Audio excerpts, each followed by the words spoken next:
Hello, everybody. It's the old bear from the old bear's den of Bigfoot again. Sorry about not having any videos out. I've been real busy with work, and I apologize.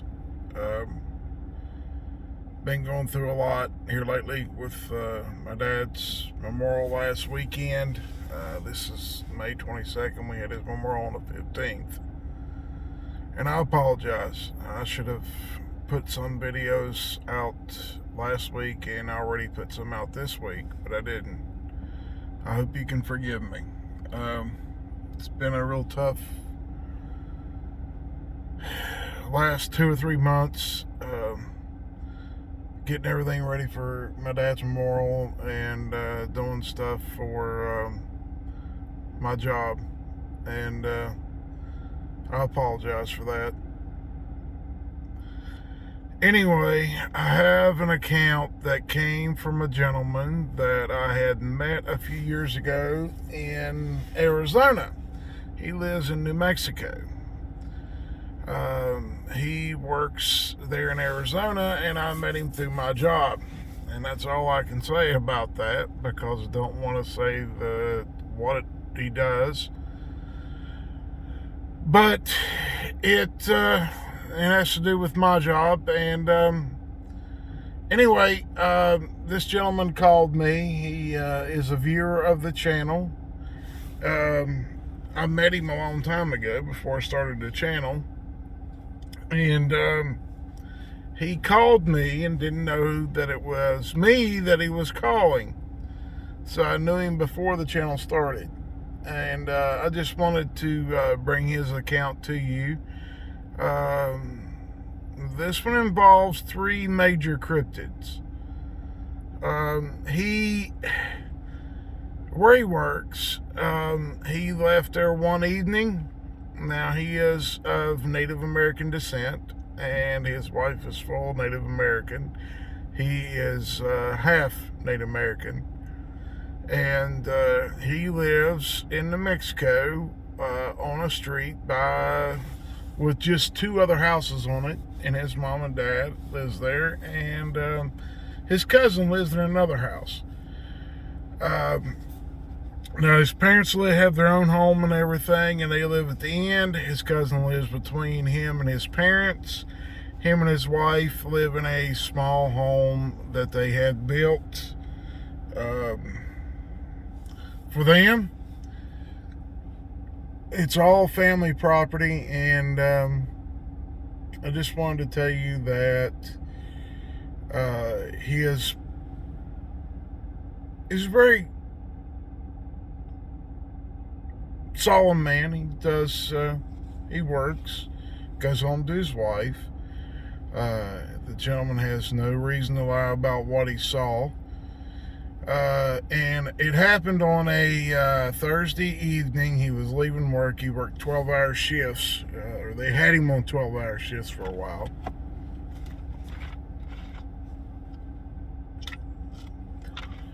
And he stopped and had to relieve himself.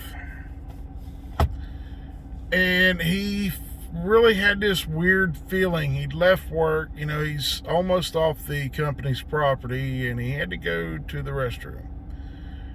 He stopped, got out, went around the passenger side of his vehicle, opened the door, and it was getting close to dark, and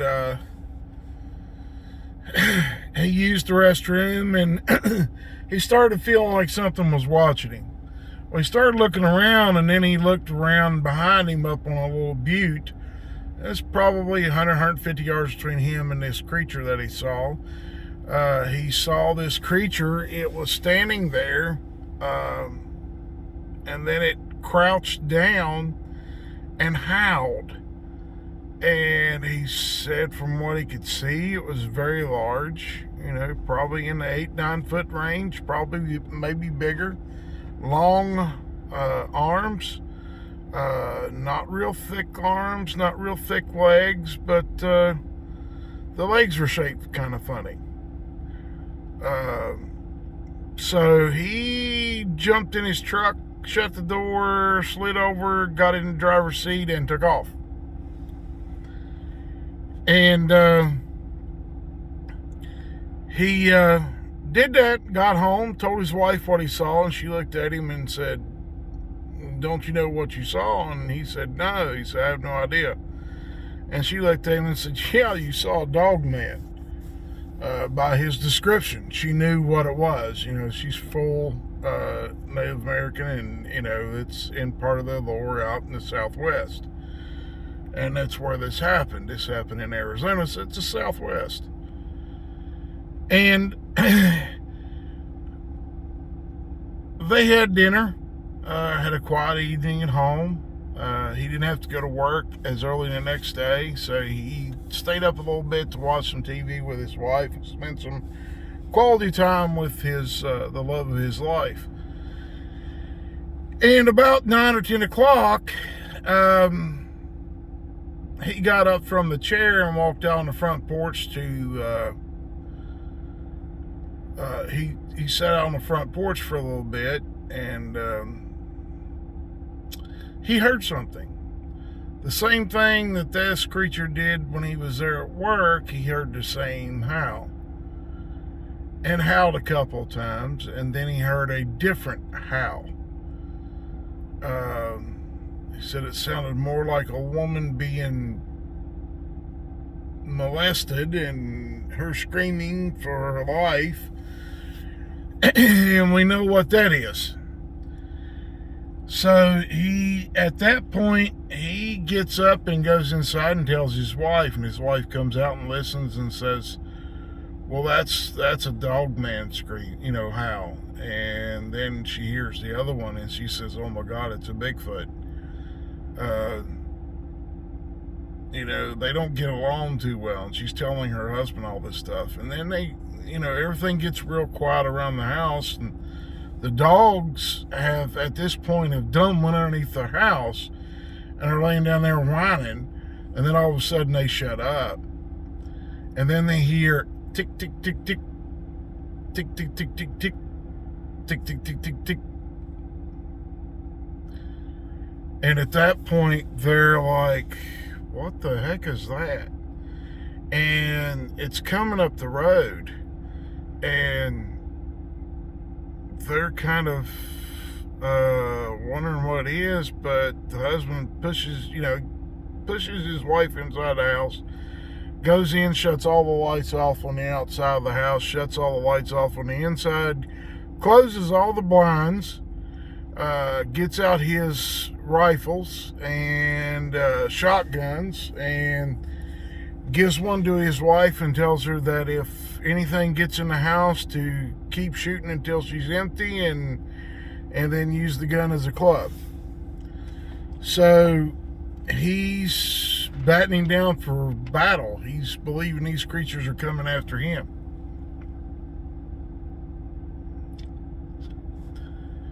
And he peeks out from a blind there on the front of the house at the front window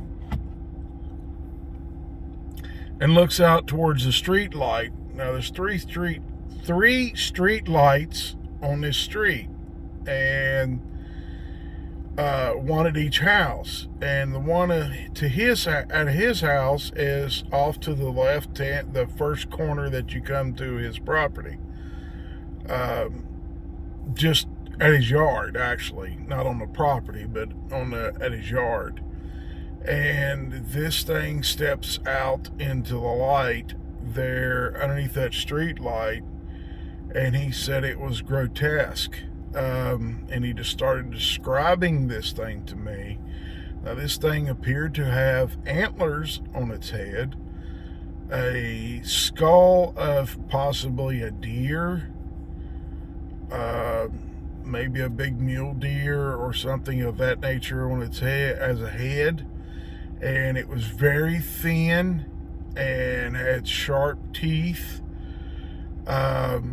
very tall, 9-10 feet tall, and this thing standing out there looking around, and it looks over at the house, and he doesn't move for fear that if he moves that this thing will see that there's someone there. And it's standing there, and then all of a sudden it lets out a scream. And when it let out the scream, the Bigfoot that they heard lets out a scream, and it's not very far from his home, maybe within 100, 150 yards of his house. And as soon as the Bigfoot let out a scream, the Dogman howled again too. The Bigfoot actually came walking out onto the road. Now this is a blacktop road that was paved many years ago, and there's no deterioration of the road because of the, they take care of the road themselves. And this Bigfoot just stands there and starts beating its chest. It comes into view, and the Wendigo at the other that's standing under the street light kind of crouches down a little bit and is getting ready to fight. And he can see the Bigfoot now. This Bigfoot is a auburn type collar. It's standing 9 or 10 feet tall. It's huge. It has to be, and it's a male. He said it's huge. He said it had to be an alpha male. And this thing pounds its chest and growls at this Wendigo. And at this point, the Dogman must have been hidden behind off to the side of the road, and it steps out on the road and it looks at the Wendigo and it howls and it stands fully erect, and this thing's almost as big as the Bigfoot, in height. And shortly thereafter they charge at each other, and the Bigfoot hammers this Wendigo, and the Dogman grabs a hold of it by the, and it's slashing this thing. And this huge battle between these three cryptids is going on in front of his home, and he's standing there watching it, and he's thoroughly scared. And his wife comes in there, and she's looking out the window with him, and they're looking through the blind, and they're watching these three creatures beat upon each other. And the Bigfoot knocks this thing down, and the Dogman pounds on it and jumps up on top of it and slashes it with its claws. He said it was a horrendous battle. He said he was awestruck by the power that these three creatures showed. And the Wendigo knocks the Bigfoot off from it, and knocks the Dogman off from it, gets back up and starts pounding on the Dogman, because when it threw it, it knocked it to the ground, and it ran over, and it took a couple of steps and it was there on top of it. And then the Bigfoot runs up and grabs a hold of this thing around its body, and it's the Dogman and the Bigfoot are fighting this thing together, and they're trying to kill this thing and rip it apart. And